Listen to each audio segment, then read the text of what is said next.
లూకా సువార్త 22వ అధ్యాయం 54వ వచనం నుండి 61వ వచనం వరకు.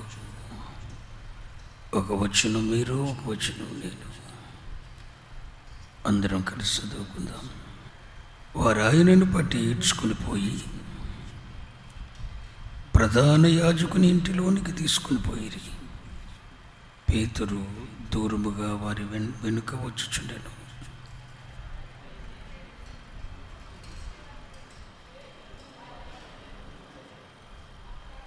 అప్పుడు ఒక చిన్నది ఆ మంట వెలుతురులో అతడు కూర్చున్నాడు చూసి అతన్ని తేరి చూసి, మీరును అతనితో కూడా ఉండినని చెప్పాను.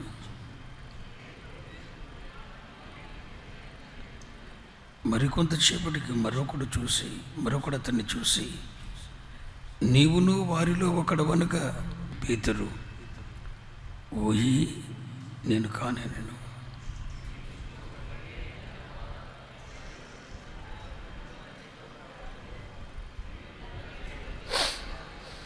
అందుకు పేతురు, ఓయి నీవు చెప్పినది నాకు తెలియదని.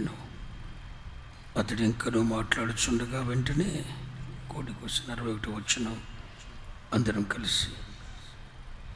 అప్పుడు ప్రభువు తిరిగి పేతురు వైపు చూసిన కనుక, పేతురు, నేడు కోడి కుయ్యక మునుపు నీ ముమ్మారును నెరుగుదువని ప్రభువు తనతో చెప్పిన మాట జ్ఞాపకం చేసుకున్నాను.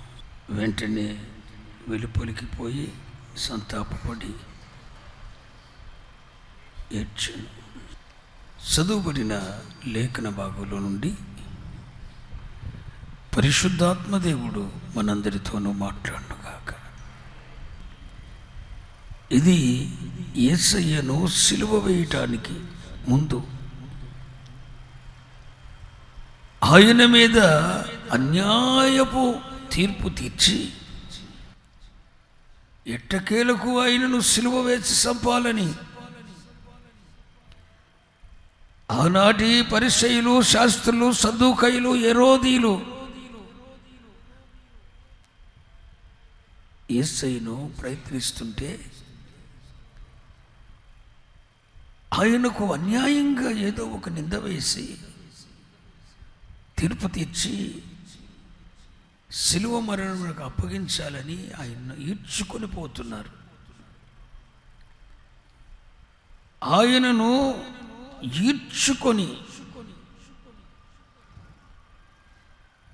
ఈడ్చుకొని పోయి ఏం చేశాడు రా బాబు, ఏం చేశాడు? ఆ బజారులో నిజంగా చెప్పాలంటే అలా ఈడ్చుకుపోవలసింది నిన్ను. ఓ పరిసయ్యుడా, గుడ్డి పరిసయ్యుడా, నీ దోషక్రియలను దేవుడు ఎంచి చూస్తే, నీ కంటిన అపవిత్రత, మాలిన్యం అంటి చూస్తే ఆయనను కాదు నిన్నేర్చుకుపోవాలి. కానీ నాశనమనే జిగట ఊబిలో దిగజారిపోతున్న నిన్ను రక్షించటానికి ఒక రక్షకునిగా, మెస్సియగా శరీరమును దాల్చుకొని ఆ సర్వాధికారి వచ్చి పాపము వలన పడిన ఉగ్రత నుండి నన్ను తప్పించటానికి మన స్థానములో ఆయన నిలబడ్డాడు. మన పాపములు ఆయన మీద ఆపాదించబడ్డాయి.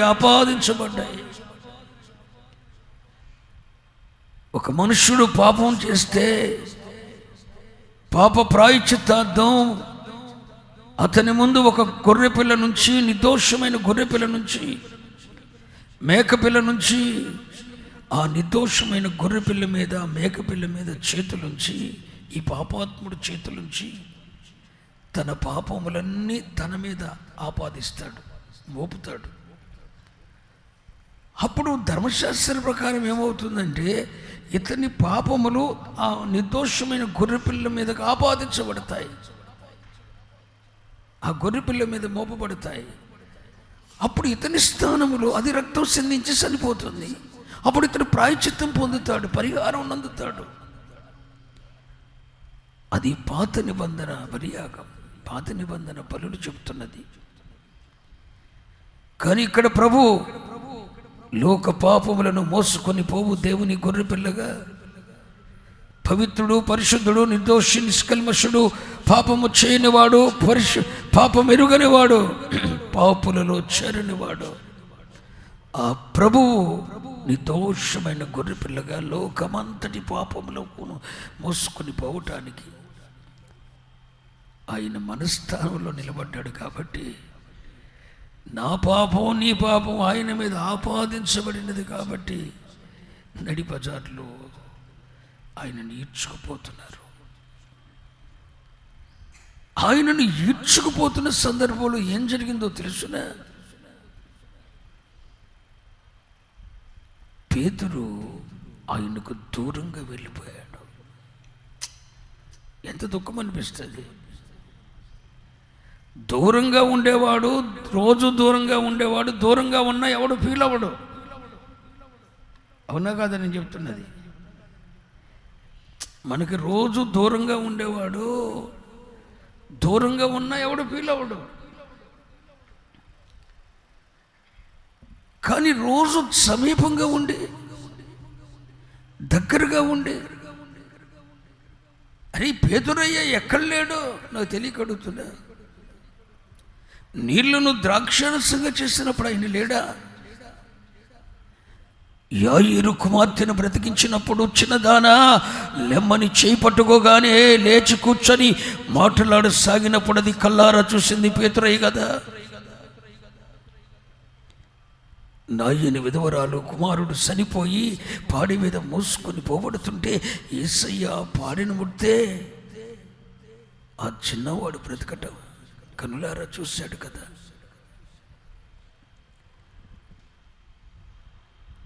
రూపాంతరపు కొండ మీద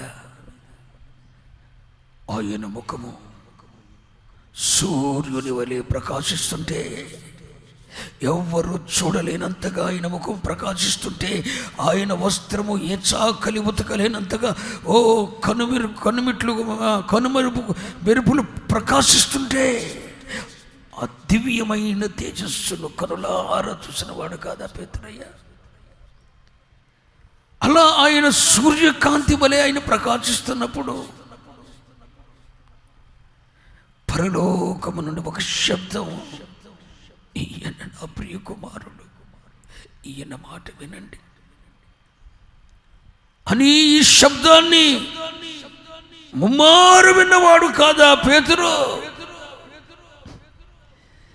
ఎవరు విడిచిపెట్టినా నేను నిన్ను విడిచిపెట్టనయ్యా, నీతో కూడా సావవలసి వస్తే చనిపోతాను తప్ప నేను నిన్ను విడిచిపెట్టనయ్యా అని మాటిచ్చినవాడు కాదా ఈ పేతురు? మరి నీ స్థానములో నా స్థానములో మన పాపము ఆ నిర్దోషమైన గొర్రెపిల్ల మీద ఆపాదించబడినట్లు ఆపాదించబడితే, మాట చేత ప్రపంచములను నిర్మించిన వాడు, మహత్తు గల మాట చేత విశ్వాన్ని కలుగు చేసిన వాడు, ఒక నిర్దోషమైన గొర్రెపిల్లగా లోక పాపములను మోసుకుని గొర్రెపిల్లగా పరలోకపు తండ్రి మన పాపములన్నిటినీ, దోషములన్నిటినీ, దాని వలన కలిగే శిక్ష అంతటిని ప్రభువైన యేసుక్రీస్తు మీద ఆపాదిస్తే, మోపితే, నీ స్థానంలో నా స్థానంలో నిలబడినప్పుడు నా పాపము నీ దోషము, నా పాప శిక్ష నీ దోష శిక్ష ఆయన మీద పడినప్పుడు వధస్తంభానికి ఆ గొర్రెపిల్లను ఈడ్చుకొని పోయినట్లు సిలువ వేయటానికి ఆయన నిల్చుకొని పోతున్నప్పుడు, మరి ఎంత మహిమ చూసిన పేతురు కూడా దూరం అయితే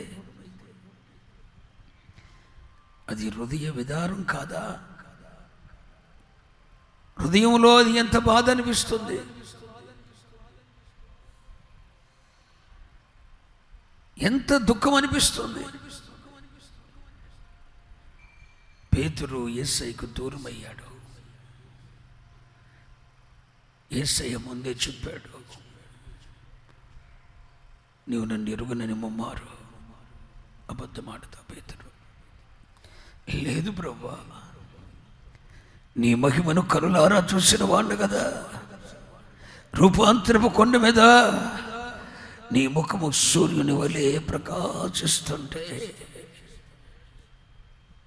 పరలోకము నుండి తండ్రి స్వరం, ఇతడు నా ప్రియ కుమారుడు, ఇతని మాట వినుడి అన్న పరలోకం నుండి వచ్చిన శబ్దంతో ఆ రూపాంతరపు కొండ కదిలించబడితే కనులారా చూశాం కదయ్యా.